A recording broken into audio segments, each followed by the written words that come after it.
Jatuh. Alright, no problem. Okey, angkat bahu. Jatuh.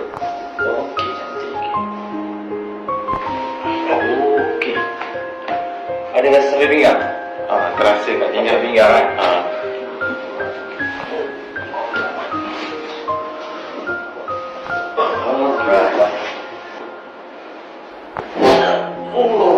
Okey.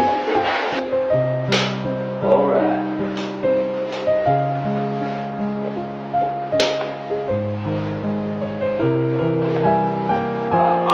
Sekarang rasa macam mana? Rasa ni okey lah. Rasa badan ringan. Rasa badan ni? Rasa belah sini pun rasa macam Lepas lah. rasa selesa. Memang selesa. Saya bila sebelum ni lah. Okey, macam saya bagi skala. Contoh macam skala sakit abang tadi masa datang sebelum rawatan lah. Skala sakit tu ada 10. Selepas rawatan ni skala sakit tinggal berapa? Kita nak tahu yang dah sembuh lah. Abang boleh bagi tu buat pergerakan yang abang sakit sebelum. Rasa kalau bila saya duduk ni Boleh tak ada salah.